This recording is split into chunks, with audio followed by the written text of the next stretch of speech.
The Pit and the Pendulum. I was sick, sick unto death with that long agony, and when they at length unbound me, and I was permitted to sit, I felt that my senses were leaving me. The sentence, the dread sentence of death, was the last of distinct accentuation which reached my ears. After that, the sound of the inquisitorial voices seemed merged in one dreamy indeterminate hum. It conveyed to my soul the idea of revolution, perhaps from its association in fancy with the burr of a mill wheel. This only for a brief period, for presently I heard no more.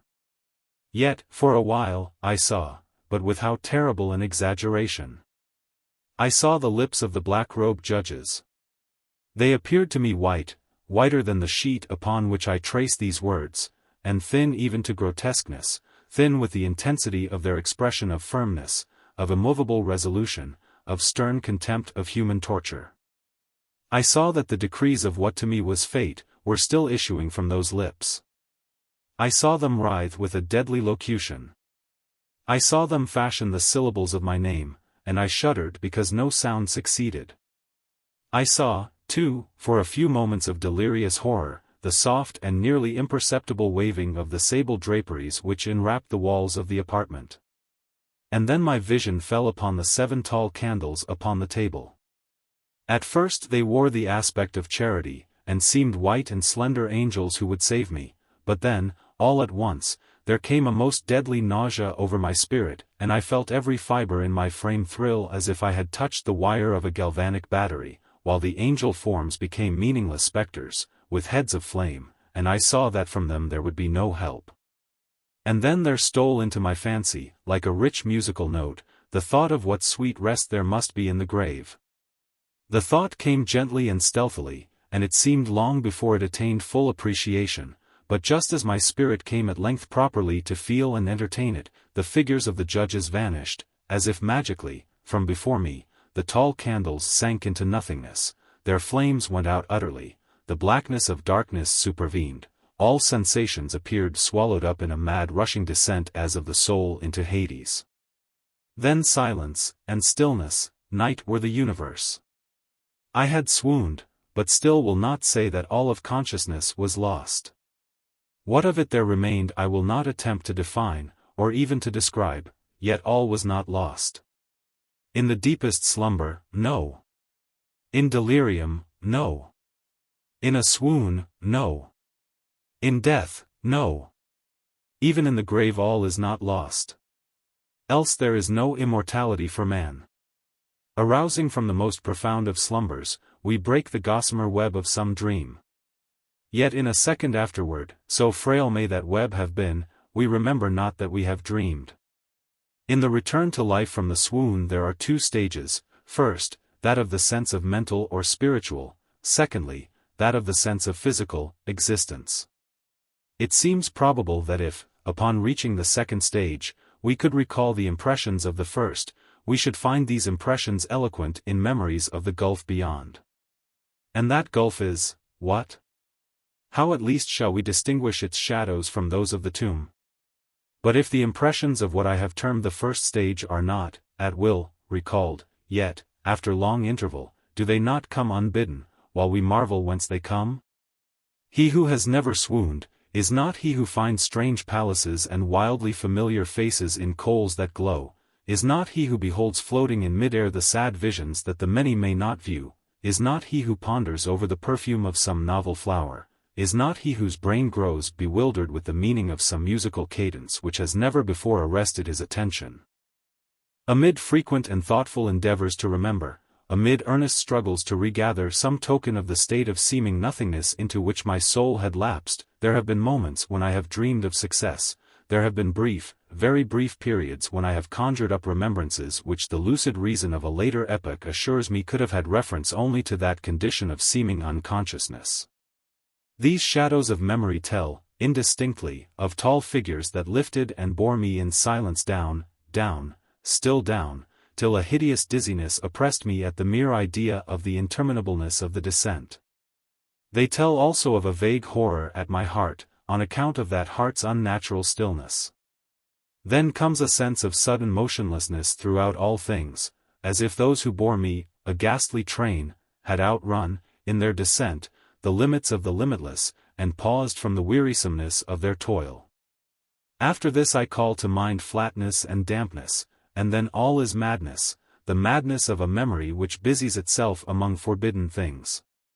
Very suddenly there came back to my soul motion and sound, the tumultuous motion of the heart, and, in my ears, the sound of its beating. Then a pause in which all is blank. Then again sound, and motion, and touch, a tingling sensation pervading my frame. Then the mere consciousness of existence, without thought, a condition which lasted long. Then, very suddenly, thought, and shuddering terror, and earnest endeavor to comprehend my true state. Then a strong desire to lapse into insensibility. Then a rushing revival of soul and a successful effort to move. And now a full memory of the trial, of the judges, of the sable draperies, of the sentence, of the sickness, of the swoon. Then entire forgetfulness of all that followed, of all that a later day and much earnestness of endeavor have enabled me vaguely to recall. So far, I had not opened my eyes. I felt that I lay upon my back, unbound. I reached out my hand, and it fell heavily upon something damp and hard. There I suffered it to remain for many minutes, while I strove to imagine where and what I could be. I longed, yet dared not to employ my vision. I dreaded the first glance at objects around me. It was not that I feared to look upon things horrible, but that I grew aghast lest there should be nothing to see. At length, with a wild desperation at heart, I quickly unclosed my eyes. My worst thoughts, then, were confirmed. The blackness of eternal night encompassed me. I struggled for breath. The intensity of the darkness seemed to oppress and stifle me. The atmosphere was intolerably close. I still lay quietly, and made effort to exercise my reason. I brought to mind the inquisitorial proceedings, and attempted from that point to deduce my real condition. The sentence had passed, and it appeared to me that a very long interval of time had since elapsed. Yet not for a moment did I suppose myself actually dead. Such a supposition, notwithstanding what we read in fiction, is altogether inconsistent with real existence, but where and in what state was I? The condemned to death, I knew, perished usually at the autos de fe, and one of these had been held on the very night of the day of my trial. Had I been remanded to my dungeon, to await the next sacrifice, which would not take place for many months? This I at once saw could not be. Victims had been in immediate demand. Moreover, my dungeon, as well as all the condemned cells at Toledo, had stone floors, and light was not altogether excluded. A fearful idea now suddenly drove the blood in torrents upon my heart, and for a brief period, I once more relapsed into insensibility. Upon recovering, I at once started to my feet, trembling convulsively in every fiber. I thrust my arms wildly above and around me in all directions.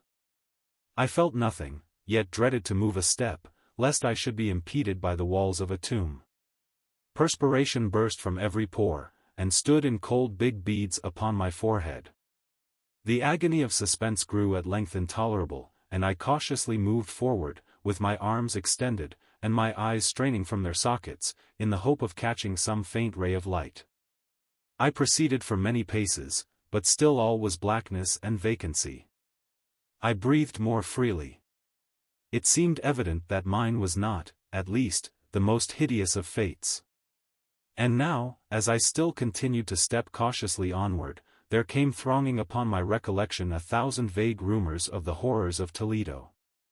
Of the dungeons there had been strange things narrated, fables I had always deemed them, but yet strange, and too ghastly to repeat, save in a whisper. Was I left to perish of starvation in this subterranean world of darkness, or what fate, perhaps even more fearful, awaited me? That the result would be death, and a death of more than customary bitterness, I knew too well the character of my judges to doubt. The mode and the hour were all that occupied or distracted me. My outstretched hands at length encountered some solid obstruction. It was a wall, seemingly of stone masonry, very smooth, slimy, and cold. I followed it up, stepping with all the careful distrust with which certain antique narratives had inspired me. This process, however, afforded me no means of ascertaining the dimensions of my dungeon, as I might make its circuit and return to the point whence I set out, without being aware of the fact, so perfectly uniform seemed the wall. I therefore sought the knife which had been in my pocket, when led into the inquisitorial chamber, but it was gone. My clothes had been exchanged for a wrapper of coarse serge. I had thought of forcing the blade in some minute crevice of the masonry, so as to identify my point of departure. The difficulty, nevertheless, was but trivial, although, in the disorder of my fancy, it seemed at first insuperable. I tore a part of the hem from the robe and placed the fragment at full length, and at right angles to the wall. In groping my way around the prison, I could not fail to encounter this rag upon completing the circuit. So, at least I thought, but I had not counted upon the extent of the dungeon, or upon my own weakness. The ground was moist and slippery. I staggered onward for some time, when I stumbled and fell. My excessive fatigue induced me to remain prostrate, and sleep soon overtook me as I lay. Upon awaking, and stretching forth an arm, I found beside me a loaf and a pitcher with water.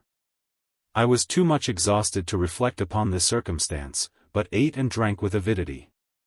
Shortly afterward, I resumed my tour around the prison, and with much toil came at last upon the fragment of the serge.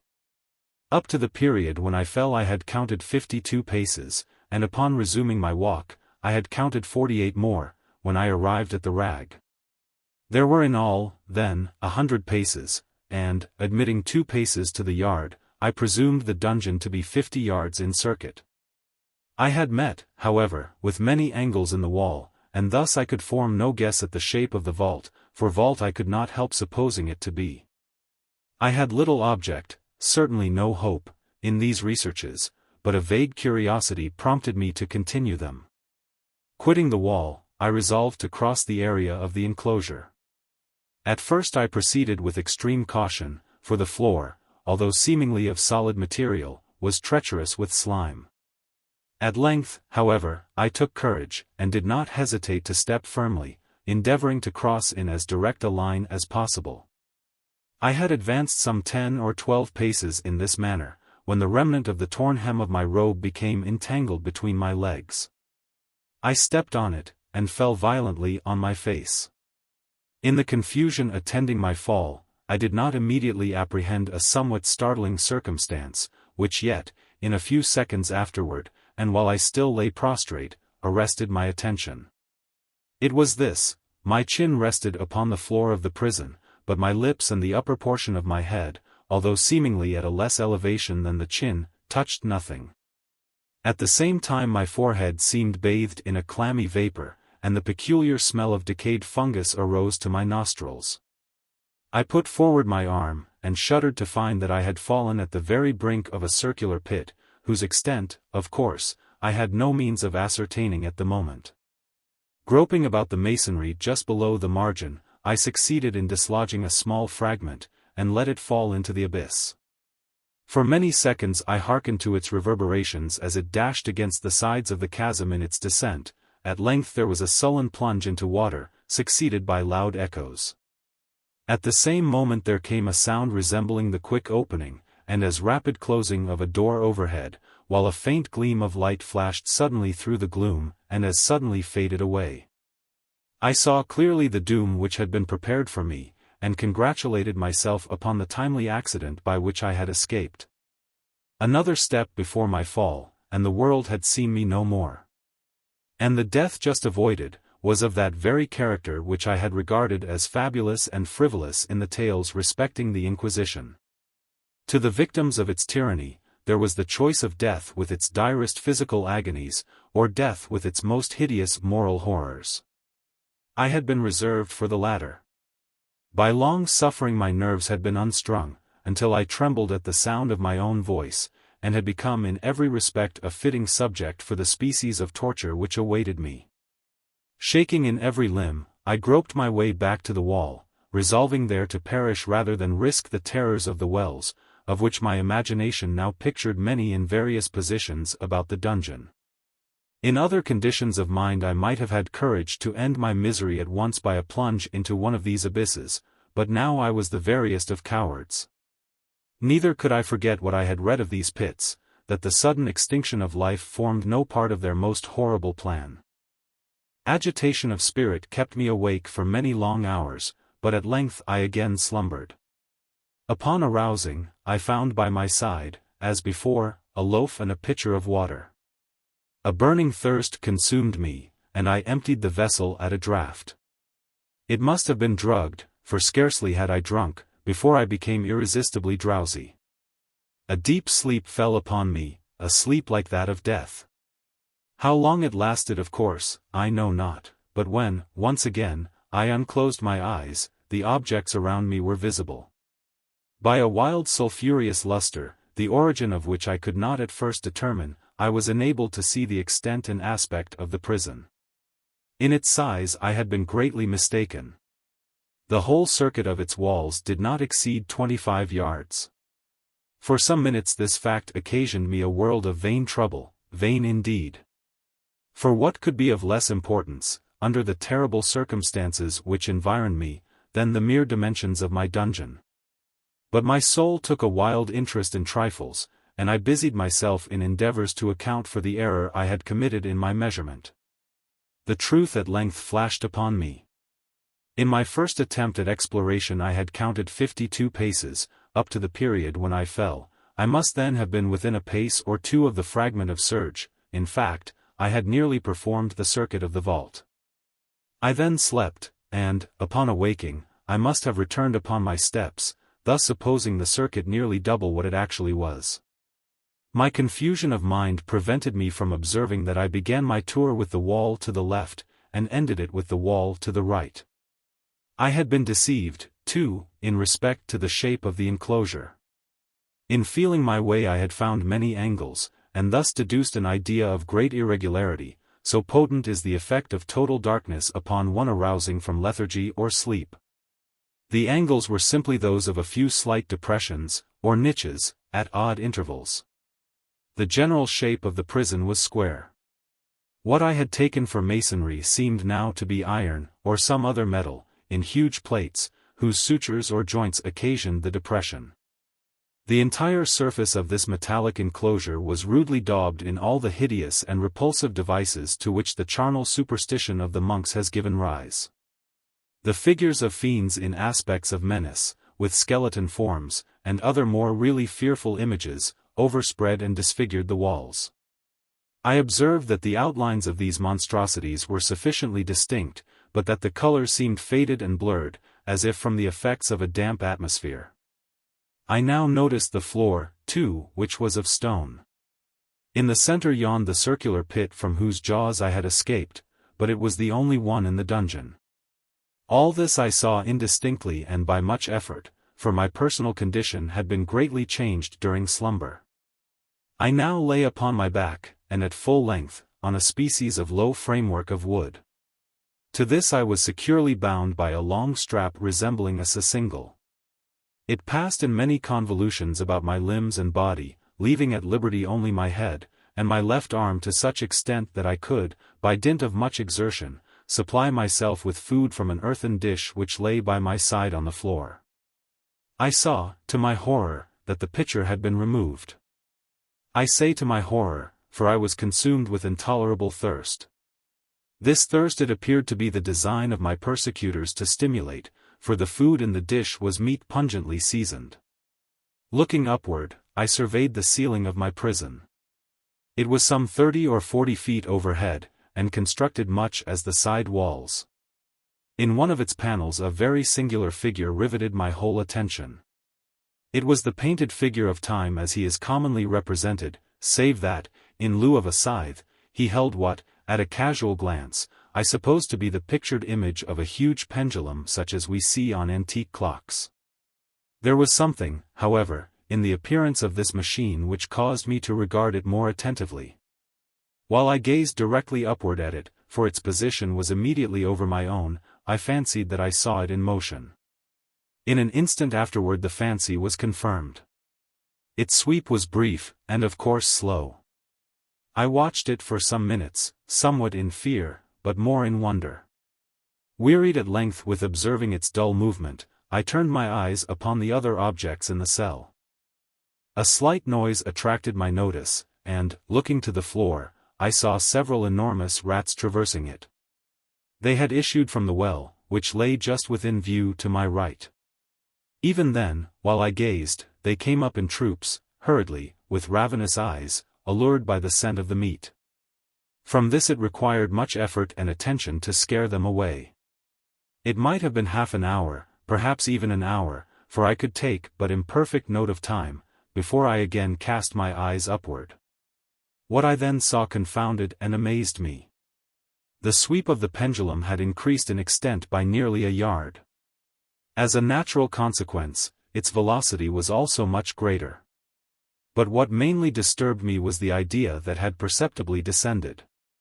I now observed, with what horror it is needless to say, that its nether extremity was formed of a crescent of glittering steel, about a foot in length from horn to horn, the horns upward, and the under edge evidently as keen as that of a razor. Like a razor also, it seemed massy and heavy, tapering from the edge into a solid and broad structure above. It was appended to a weighty rod of brass, and the whole hissed as it swung through the air.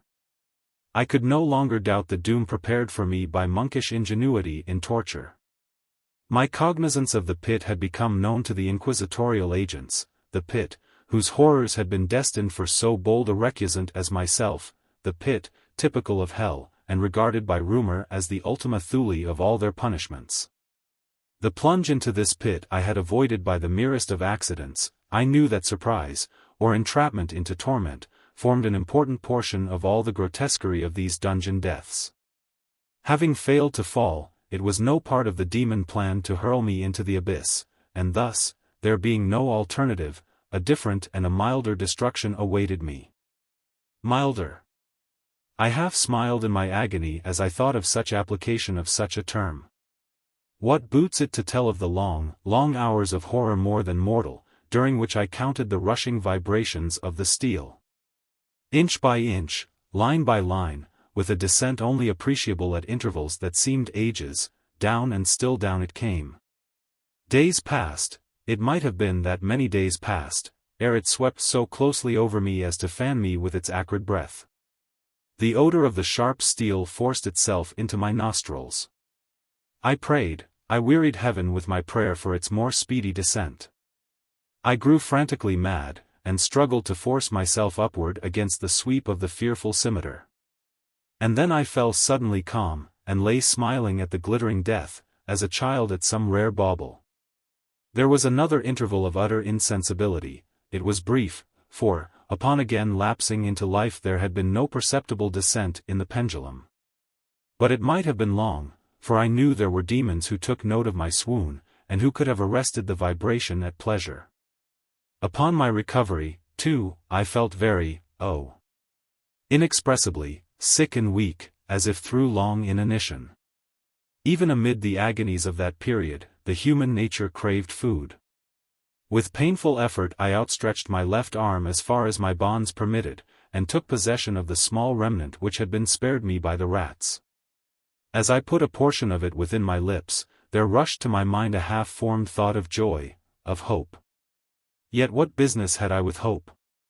It was, as I say, a half-formed thought. Man has many such, which are never completed. I felt that it was of joy, of hope, but felt also that it had perished in its formation. In vain I struggled to regain it. Long suffering had nearly annihilated all my ordinary powers of mind. I was an imbecile, an idiot. The vibration of the pendulum was at right angles to my length. I saw that the crescent was designed to cross the region of the heart. It would fray the serge of my robe, it would return and repeat its operations, again, and again.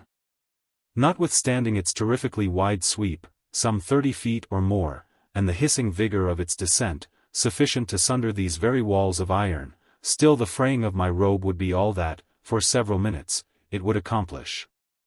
And at this thought I paused. I dared not go farther than this reflection. I dwelt upon it with a pertinacity of attention, as if, in so dwelling, I could arrest here the descent of the steel. I forced myself to ponder upon the sound of the crescent as it should pass across the garment, upon the peculiar thrilling sensation which the friction of cloth produces on the nerves. I pondered upon all this frivolity until my teeth were on edge. Down, steadily down it crept. I took a frenzied pleasure in contrasting its downward with its lateral velocity. To the right, to the left, far and wide, with the shriek of a damned spirit. To my heart with the stealthy pace of the tiger. I alternately laughed and howled as the one or the other idea grew predominant. Down, certainly, relentlessly down. It vibrated within 3 inches of my bosom. I struggled violently, furiously, to free my left arm. This was free only from the elbow to the hand. I could reach the latter, from the platter beside me, to my mouth, with great effort, but no farther. Could I have broken the fastenings above the elbow, I would have seized and attempted to arrest the pendulum. I might as well have attempted to arrest an avalanche. Down, still unceasingly, still inevitably down. I gasped and struggled at each vibration. I shrunk convulsively at its every sweep. My eyes followed its outward or upward whirls with the eagerness of the most unmeaning despair. They closed themselves spasmodically at the descent, although death would have been a relief, oh, how unspeakable.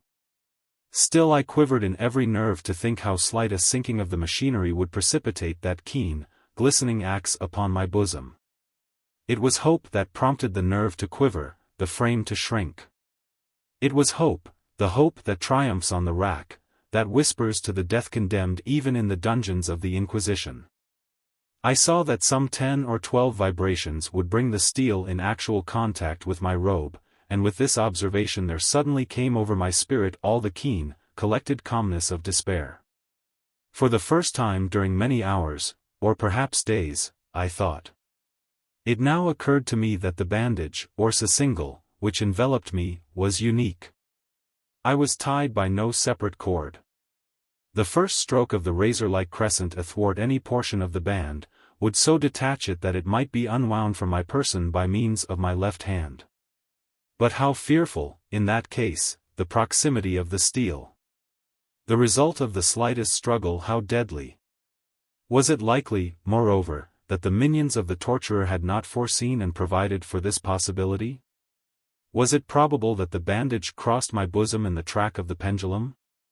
Dreading to find my faint, and, as it seemed, my last hope frustrated, I so far elevated my head as to obtain a distinct view of my breast. The sacingle enveloped my limbs and body close in all directions, save in the path of the destroying crescent. Scarcely had I dropped my head back into its original position, when there flashed upon my mind what I cannot better describe than as the unformed half of that idea of deliverance to which I have previously alluded, and of which a moiety only floated indeterminately through my brain when I raised food to my burning lips. The whole thought was now present, feeble, scarcely sane, scarcely definite, but still entire. I proceeded at once, with the nervous energy of despair, to attempt its execution.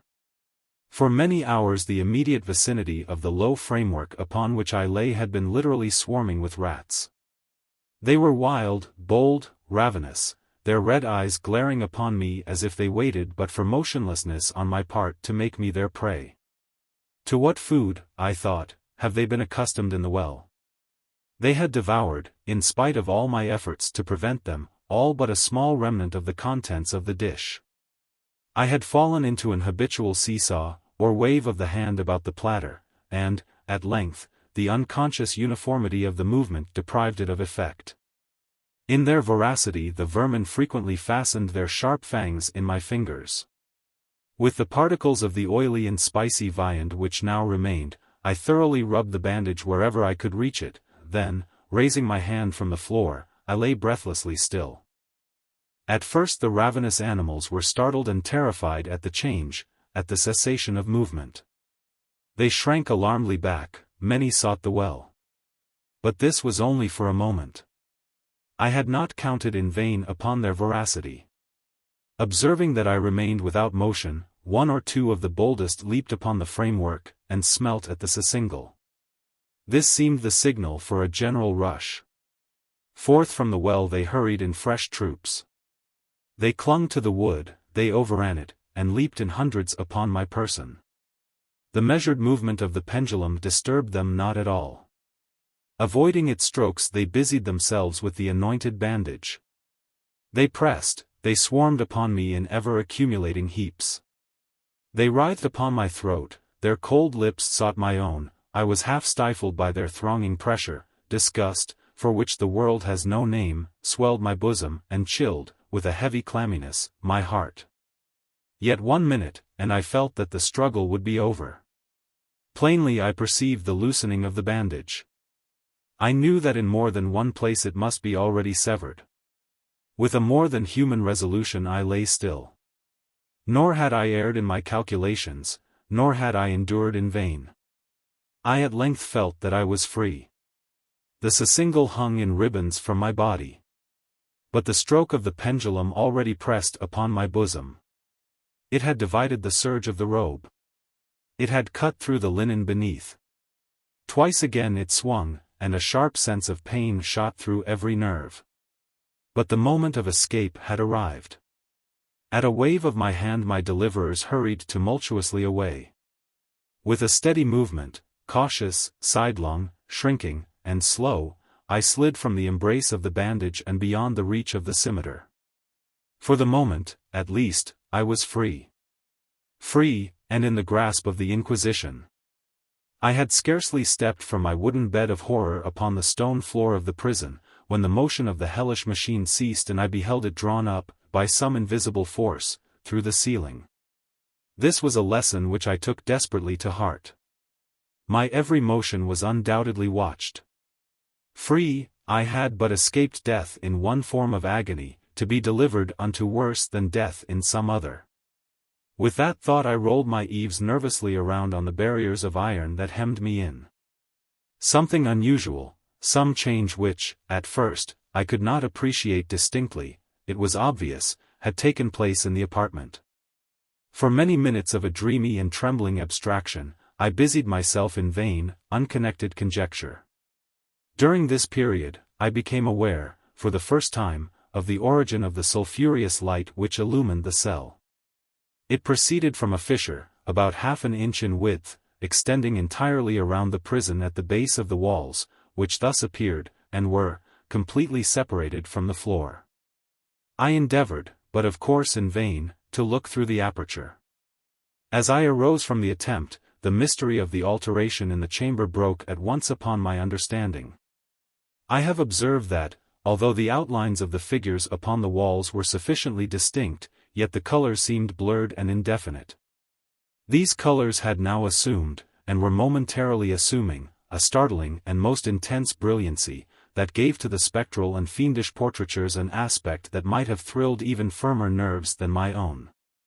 Demon eyes, of a wild and ghastly vivacity, glared upon me in 1,000 directions, where none had been visible before, and gleamed with the lurid luster of a fire that I could not force my imagination to regard as unreal. Unreal, even while I breathed there came to my nostrils the breath of the vapor of heated iron. A suffocating odor pervaded the prison. A deeper glow settled each moment in the eyes that glared at my agonies. A richer tint of crimson diffused itself over the pictured horrors of blood. I panted. I gasped for breath. There could be no doubt of the design of my tormentors, oh! Most unrelenting. Oh! Most demoniac of men. I shrank from the glowing metal to the center of the cell. Amid the thought of the fiery destruction that impended, the idea of the coolness of the well came over my soul like balm. I rushed to its deadly brink. I threw my straining vision below. The glare from the enkindled roof illumined its inmost recesses. Yet, for a wild moment, did my spirit refuse to comprehend the meaning of what I saw. At length it wrestled its way into my soul, it burned itself in upon my shuddering reason. Oh! For a voice to speak, oh! Horror, oh! Any horror but this. With a shriek, I rushed from the margin, and buried my face in my hands, weeping bitterly. The heat rapidly increased, and once again I looked up, shuddering as with a fit of the ague. There had been a second change in the cell, and now the change was obviously in the form. As before, it was in vain that I, at first, endeavored to appreciate or understand what was taking place.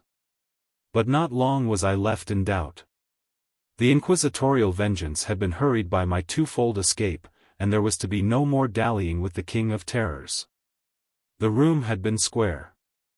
I saw that two of its iron angles were now acute, two, consequently, obtuse. The fearful difference quickly increased with a low rumbling or moaning sound. In an instant the apartment had shifted its form into that of a lozenge. But the alteration stopped not here. I neither hoped nor desired it to stop. I could have clasped the red walls to my bosom as a garment of eternal peace. Death, I said, any death but that of the pit. Fool! Might I have not known that into the pit it was the object of the burning iron to urge me? Could I resist its glow? Or, if even that, could I withstand its pressure? And now, flatter and flatter grew the lozenge, with a rapidity that left me no time for contemplation. Its center, and of course, its greatest width, came just over the yawning gulf. I shrank back, but the closing walls pressed me resistlessly onward. At length for my seared and writhing body there was no longer an inch of foothold on the firm floor of the prison. I struggled no more, but the agony of my soul found vent in one loud, long, and final scream of despair. I felt that I tottered upon the brink. I averted my eyes. There was a discordant hum of human voices. There was a loud blast as of many trumpets. There was a harsh grating as of 1,000 thunders. The fiery walls rushed back. An outstretched arm caught my own as I fell, fainting, into the abyss. It was that of General Lasalle. The French army had entered Toledo. The Inquisition was in the hands of its enemies.